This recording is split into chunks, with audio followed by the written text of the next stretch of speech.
예, 사도 바울. 이 사도 바울의 본명은 사울입니다. 이 사도 바울은 길리기아 다소에서 예수님께서 태어나시기 한 해 전에 태어난 인물입니다. 그리고 그는 어려서는 가말리엘이라는 그 문화에서 공부를 하고 나중에는 교법사라는 율법의 선생의 위치에까지 오르기도 한 그러한 유능한 인물입니다. 또한 그 시대에, 그 당대에는 유럽과 그 아시아를 제패하고 있었던 그 로마의 시민권도 가지고 있었던 배경이 괜찮은 그러한 사도 바울이었습니다.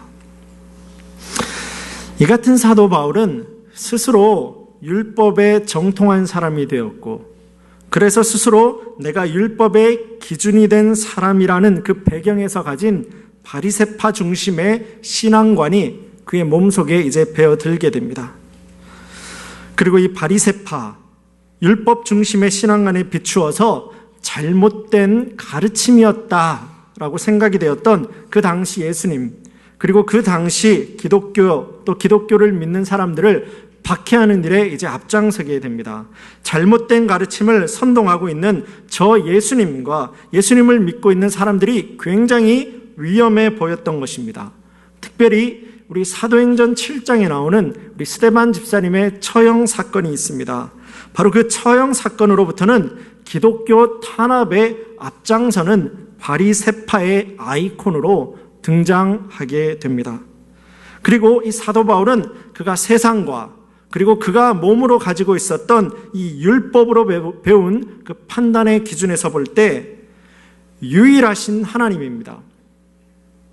이 하나님과 나를 동일한 존재로 이야기하고 있는 이 예수님은, 그리고 이 예수님을 좇는 그러한 사람들의 무리는 굉장히 위험해 보였던 것이죠. 까닭에 그는 이 잘못된 기독교인들을 박해하는 일에, 그들을 율법이라는 이름으로 처단하는 일에 누구보다도 앞장설 수밖에 없었고, 그는 실제로 그렇게도 하였습니다. 그렇게 기독교를 박해하던 이 사울이 한날은 예수님을 직접 내가 영적으로 체험하는 기회를 가집니다. 또 다른 기독교인들을 잡아넣기 위해서 대제사장으로부터 받은 추천장, 공문을 가지고 이제 다메섹으로 향하는 그의 발걸음 속에서 그는 부활하신 예수님을 만납니다. 예수님을 듣게 되고 예수님을 경험합니다. 그리고 나서는 이제는요, 그가 그토록 죽기까지 싫어하였던 예수님과 그 교회의 무리들이 사랑스러워 보입니다. 그의 신앙관은 바리새파 중심에서 곧 세상과 율법 중심에서 예수님 중심으로 변하게 된 것이죠. 그리고 이제는 그가 죽기까지 박해하였던 예수님과 기독교를 자신의 목숨 바쳐서 세상 곳곳마다 전하면서 나아가는 작은 자, 사도 바울 선교사가 된 것입니다. 사울이 바울로 변한 순간이었죠. 사울이 이렇게 바울로 변한 이 하나님을 만난 그리스도인의 영적인, 건강한 영적인, 그리고 실제적인 변화의 모습에 우리 믿는 우리 후진들도 이 바울을 존경하고 있고요. 그의 이름을 따서 폴이라는 그 아름다운 이름을 우리 자녀들에게도 주고는 합니다. 이러한 사도 바울이 그의 선교 활동 중에 고린도, 현재 그리스 정도라고 생각하시면 됩니다. 이 고린도 지역에 교회를 세웁니다. 그리고 또 다른 선교 사역을 위하여서 에베소로 떠나게 되는데요. 이 에베소에서 선교 사역을 하고 있었던 그 3년 기간, 사도 바울은 계속해서 영적 리더가 없는 상태였던 고린도 교회의 소식을 듣게 됩니다. 그래서 고린도 교회의 교인들을 위하여서 그들의 영적 도움과 그들의 신앙생활에 바르게 함을 위하여서 편지 한 통을 쓰게 되는데요. 그것이 바로 오늘날 우리가 가지고 있는 고린도 전서가 되는 것이고요. 그 일 후에 이제 그리스도인으로서 신앙생활 중에 일어나는 여러 가지 영적 문제들 있지 않습니까? 그러한 일들에 대해서 대답을 편지로 쓴 것이 오늘 우리가 함께 본문으로 잡은 고린도 후서가 된 것입니다. 이 말을 다시 또 달리 표현한다면 사도 바울과 이 고린도 교회의 관계는 사도 바울이 떠났지만은 영적 지도자와 그 지도를 받고 있는 교인들, 좀 더 우리가 구체적으로 생각해 본다면 원로 목사님 또는 파송 선교사님과 그 지역교회, 그 지교회 성도님들과 같이 아주 영적으로 깊은 교류를 가지고 있었던 그러한 관계를 꾸준히 이어나갔다라고 우리는 생각할 수가 있습니다. 그러나 본문이 시작되는 이 1절 말씀에서 사도 바울은 그가 과거의 선교를 위해서 이 고린도에 갔을 때 처음 그 고린도를 갔을 때 선교사로서 내가 추천장을 제시하지 않았다 라는 그 사실로 이제는 그 고린도 교회에 있었던 한 무리의 사람들로부터 이제 비난을 받게 됩니다.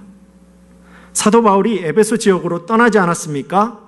그 다음에 이 고린도 교회에는 바리새파 출신의 그러한 사람들이 오게 됩니다. 그러고서는 이렇게 이야기합니다. 우리는 예루살렘에 있는 바리새파로부터 추천장을 가지고 우리가 여기 왔는데 바울 그 사람은 도대체 누구간데 추천서를 가지고 오지도 않았고 그래서 하나님의 사도라고 이야기할 수도 없고 그는 하나님의 일을 하고 있다라고 우리는 확인할 수가 없다라고 사도 바울을 공격하고 있는 것입니다.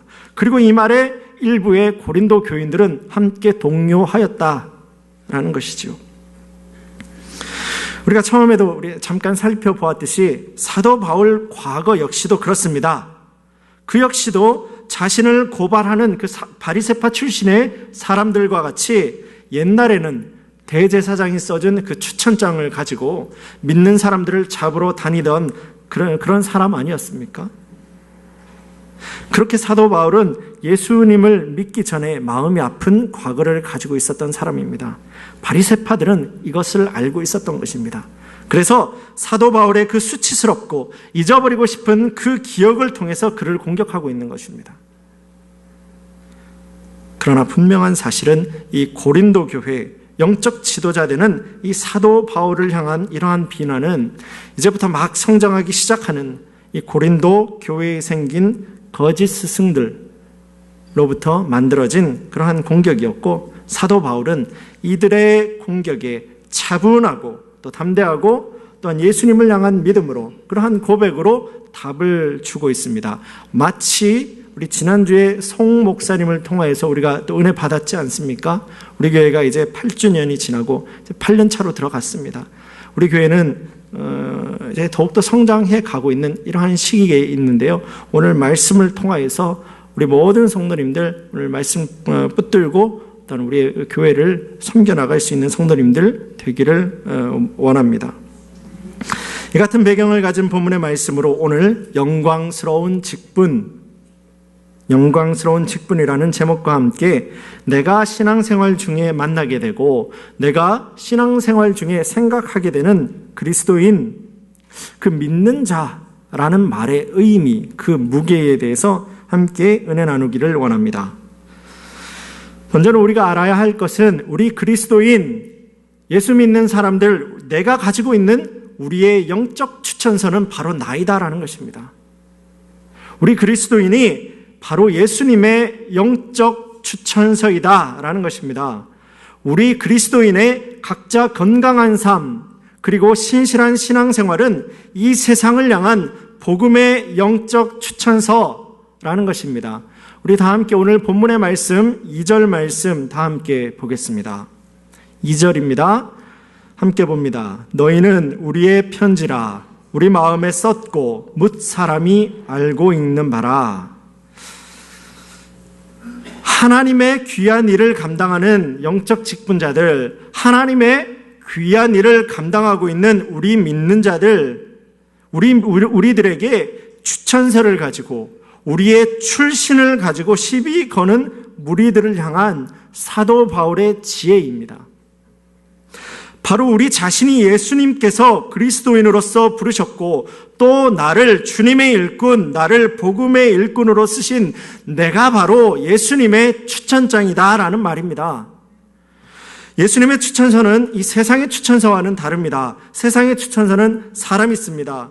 그래서 누가 그 추천서를 썼느냐라는 그 출신부터 따지는 것이지만은 예수님의 추천서는 만물의 주인 되시는 하나님께서 그 사람을 값없이 대가 없이 보증하시고 확증하시는 추천서입니다. 세상의 추천서는 있다가 없어질 연필과 종이로 쓰지요. 그러나 예수님의 추천서는 영원히 함께할, 영원히 구원받은 내 마음판에 새겨주시는 하나님의 영원한 보증서이다 라는 것입니다. 바울은 그러면서도 고린도 교회 성도들을 향하여서 이제는 바로 너희들이 나의 영적 편지이고 나를 통하여서 예수님을 믿게 된 너희들이 내가 지금 하고 있는 이 사역의 증명서가 되고 너희들이 바로 내 사역의 추천장이다 라고 이야기하는 것입니다. 바울은 자신의 사역을 모함하고 있는 자들에게요, 하나님께서 보낸 추천서는 제한되거나 그런 유한한 종이가 아니라 영원한 우리 그리스도인들 안에 믿음으로 존재하는 것입니다 라고 당당하게 보여주고 있는 그러한 말입니다. 우리 모든 성도님들 역시도 하나님의 은혜와 하나님의 그 무한한 사랑 가운데서 구원함을 입고 이 시간도 예배의 자리에 나와 있으신 줄로 압니다. 그렇지 않습니까? 아멘. 그러나 지금은 이 복음과 주님 앞에서 겸손함과 신실함으로 내가 이 예배의 자리에 앉아 있지만은요, 우리의 과거의 모습 중에는 주님을 떠나서 내가 세상을 기뻐하였고 내가 세상을 자랑하였던 부끄러운 그러한 모습을 내 기억으로 가지고 계신 분들도 있으실 겁니다. 그리고 옛날에 나와 함께 했던 사람들 중에는 이제는 믿음으로 변해버린 우리의 모습을 두고 실소합니다. 비꼽니다. 네가 언제부터 그런 경건한 척을 하였나 라는 말로 조롱당한 경험을 가지고 계신 분도 있으실 겁니다. 제가 대학교 시절 편입하기 전입니다. 일반 대학을 다니던 시절 친구 2명, 3명이죠. 이 3명의 친구와 함께 자취를 하였습니다. 대학교 1학년 시절. 그리고 그 친구들 중에 한 명은 한국의 유일한 외국인 출입 카지노에서 딜러에서 높은 사람이 되었고요. 또 한 명은 단란주점 사장이 되어 있습니다. 그리고 한 사람이 이렇게 목사가 되어가지고 이 자리에 서 있는데요. 그 친구들이 제가 신학교를 가는 그 순간부터 이목사라고 불렀습니다. 네가 언제부터 그랬냐고. 이러한 경험들, 또 내가 가지고 있었던, 내가 주님을 인격적으로 만나기 전에 가지고 있었던 그러한 모습을 우리 모두 다 하나씩은 마음속에 기억으로 가지고 있는 줄로 압니다. 우리 사랑하는 코로나 감사하는 교회 성도님 여러분, 같이 그리스도인 된 지금의 우리의 모습을 두고 버리고 있는 이 세상의 조롱과 세상의 비웃음이 있습니다. 그러나 우리는 믿는 자로서 내가 더 큰 믿음으로 믿음의 결단으로 그러한 조롱과 우리의 비웃음을 맞서는 우리들의 믿음이 되어야 합니다. 우리 지난주 금요일 시간에도 함께 나누었습니다. 예수님 당시 이 빌라도라는 사람이 있었습니다. 그는 스스로 이 유대 땅을 관리하는 최고의 관리였습니다. 그러나 이 빌라도라는 사람은 세상이 나를 바라보고 있는 그 판단을 두려워해서 참 무능하고 부족한 지도자의 모습을 보여주었지요. 최고의 결정을 내려야 할 사람이 사람들의 눈에 무서워서 그 결정을 내리지 못하고 사람들에게 넘겨버리는 그러한 무능하고 부족한 모습을 보였습니다. 마찬가지입니다. 세상과 사단은요, 우리의 과거의 모습을 들면서 이제는 내가 경건한 그리스도인으로 살기를 원하는 그러한 우리들의 믿음을 가지고, 우리들의 결단을 가지고 조롱합니다. 비웃음합니다. 우리의 믿음을 흔들려고 합니다. 그러나 우리의 대답은 예, 그렇습니다. 나는 그러한 불쌍하고 죄된 과거를 가졌음에도 불구하고, 그럼에도 불구하고 주님께서는 주님의 그 온전하신 공로로 나를 자녀 삼으셨고, 또한 나를 하나님의 거룩한 일에 동참하게 하는 은혜를 주셨습니다. 이제는 나는 그리스도인입니다. 담대하게 선포하는 우리 그리스도인들이 되어야 합니다. 죄된 이 세상을 향한 하나님의 메시지와 추천서는 이제는 주님을 나의 구세주로 영접한 바로 나 자신입니다. 우리 성도님들입니다. 믿으십니까? 바로 우리 안에 주님 함께 계신 줄 믿고 믿는 자의 영광스러운 그러한 사역, 직분을 감당할 수 있는 우리 모든 코로나 감사하는 교회 성도님들이 되기를 바랍니다. 또한 이제는 나는 그리스도인이지만은 내가 아직 버리지 못하고 있는 옛사람의 흔적들이 내 안에 있다면 내 안에서부터 예수님의 형상을 매일같이 회복하는 노력을 하여야 합니다.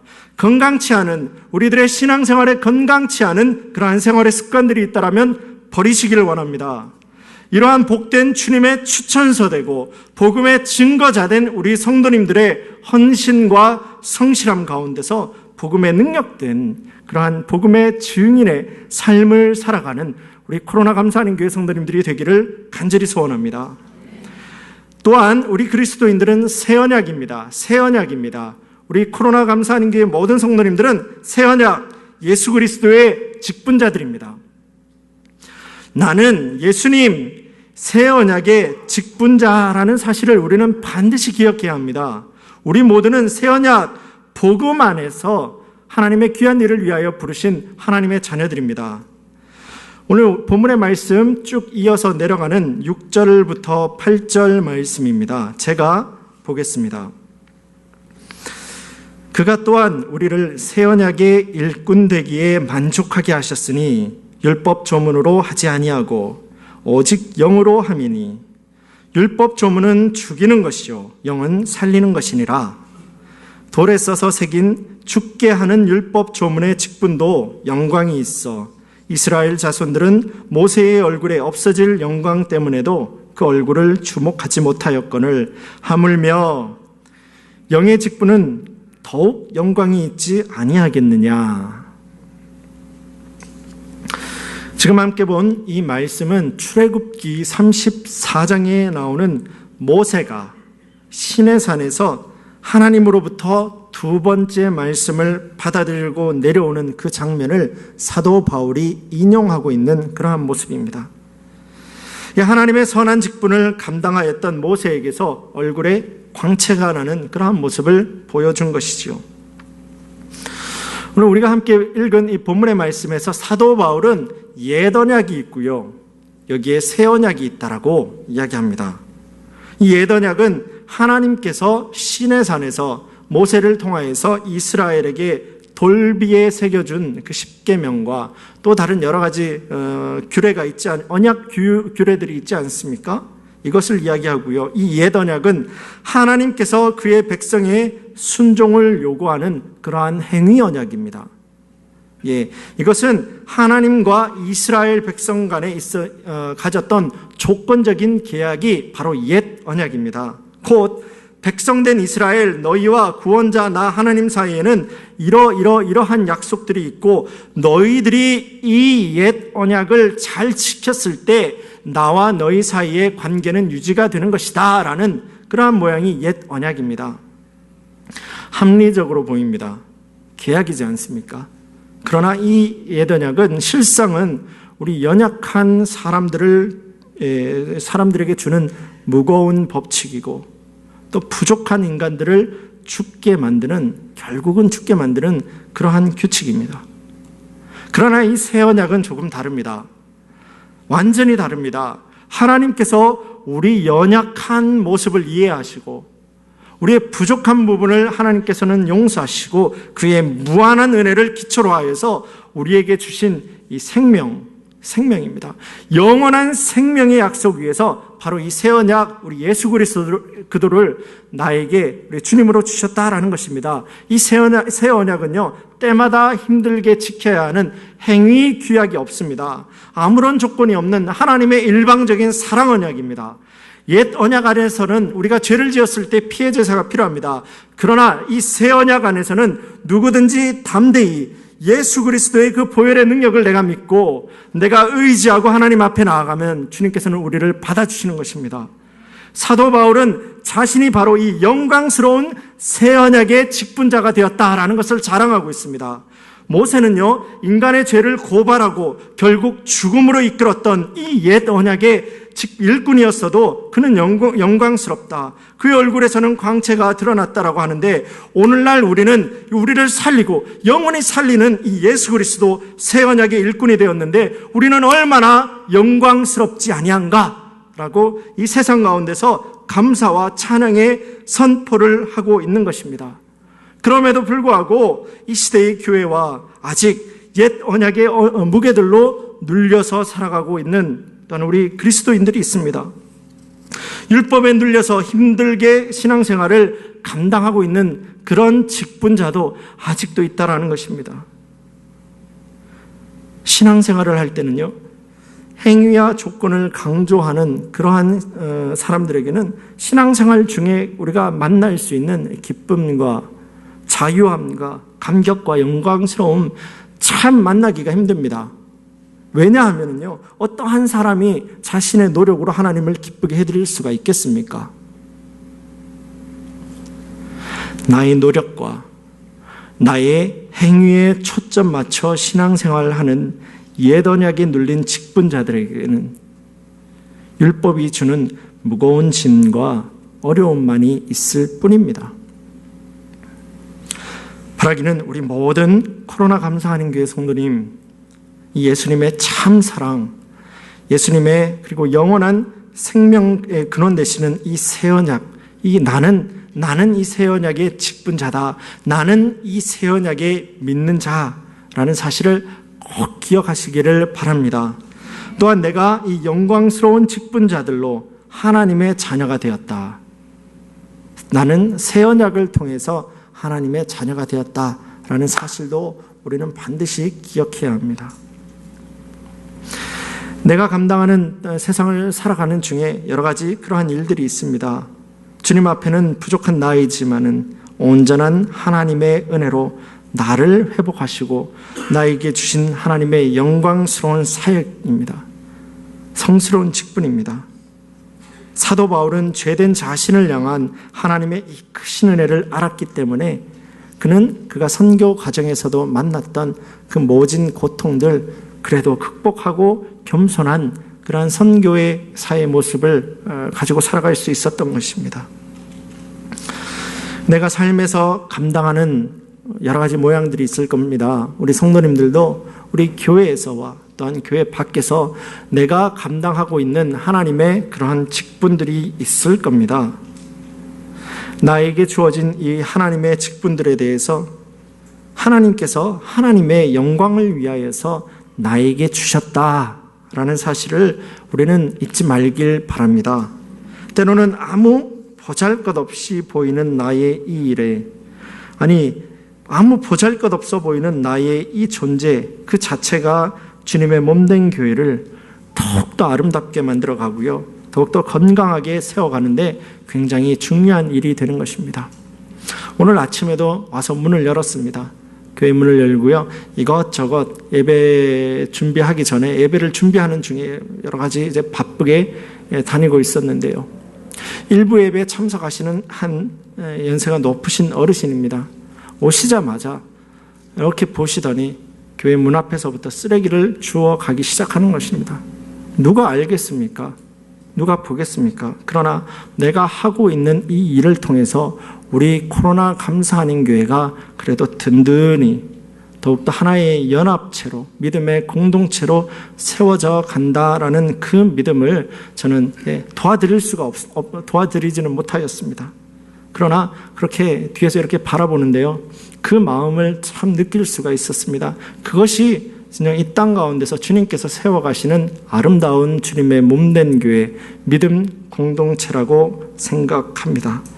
내가 감당하는 이 일을 통하여서 또 내가 그저 있는 그 존재의 이유 하나만으로도 주님의 몸된 교회는 여러 지체가 하나의 몸된 교회로 아름다운 모양으로 주님 앞에 영광 돌리게 되는 것입니다. 말씀을 맺습니다. 사도 바울 역시 지금 그를 어렵게 하는 사람들과도 같이 그 역시도 한때 바리새파에 속하였던 사람입니다. 바울 역시 이 율법의 완성된 삶을 살려고 몸부림쳐 노력하였습니다. 그러나 결론은 율법은 구원이 아닙니다. 율법은 내 삶과 신앙생활을 들여다볼 수 있는 거울입니다.